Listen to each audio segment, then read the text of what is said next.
Saya Ahmad Malikul Izi, bertugas sebagai presenter. Saya Aldi Andika Putra, bertugas sebagai editor.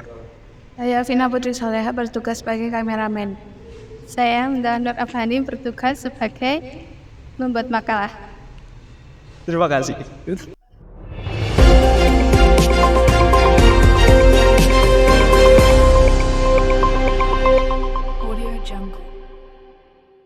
Saya Ahmad Malikul Izi, melaporkan dari tempat kejadian bersama narasumber saya yang bernama Ibu Melisada.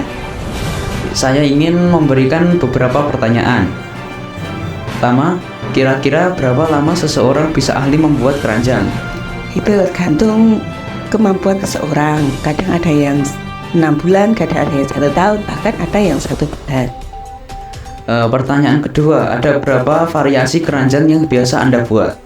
Ada banyak sekali. Yang pertama dari segi bahan, ada 3, bahan jali-jali, bahan kaca, dan bahan biasa. Dan dari segi bentuknya, ada yang bentuk tutup, ada yang bentuk keranjang tas biasa, dan ada juga yang berbentuk seperti besek. Pertanyaan ketiga, sudah berapa lama Anda membuat keranjang? Saya membuat kira-kira sudah 7 tahun kurang lebihnya.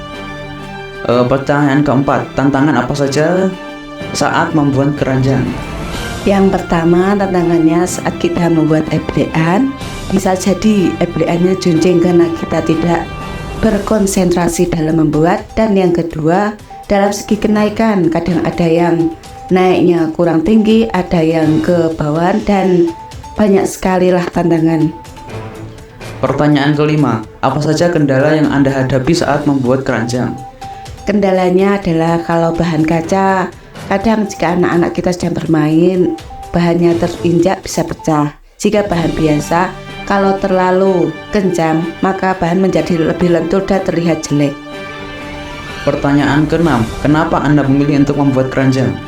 Saya memilih membuat keranjang karena keranjang lebih elegan, lebih mudah untuk membuat, dan kita bisa membuatnya saat di kamar atau di tempat yang bersih karena keranjang bahannya tidak terlalu besar, tidak terlalu banyak, dan lebih enak aja, simple, sehingga saat kita punya anak kecil kita bisa membuatnya sambil main sama anak.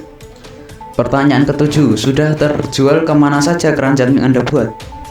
Keranjang yang saya buat sudah terjual jauh, kadang sampai ke luar pulau Jawa, karena bisa dikirim melalui paket-paket, dan bisa juga ke luar negeri. Pertanyaan ke-8, berapa keuntungan dari membuat keranjang?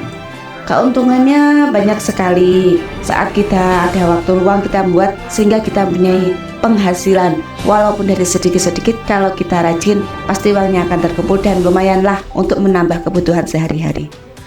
Pertanyaan ke-9, apa saja kelebihan keranjang ini dibandingkan keranjang lainnya? Keranjang ini kelebihannya bahannya bagus, jika dipakai insya Allah tahan lama, dan juga banyak kreasinya, banyak variasinya, sehingga lebih menarik oleh pembeli-pembeli. Pertanyaan terakhir, apa saja langkah-langkah membuat keranjang? Langkah-langkahnya banyak sekali. Yang pertama, kita menata buat eblekan. Yang kedua, kita naikkan. Setelah eblekan terjadi, sudah jadi, kita naikkan ke atas, dan setelah itu kita buat cara diselesaikan dengan ditekuk, nanti diberi cambingan sehingga keranjang sudah jadi. Begitulah, tapi prosesnya itu panjang sekali.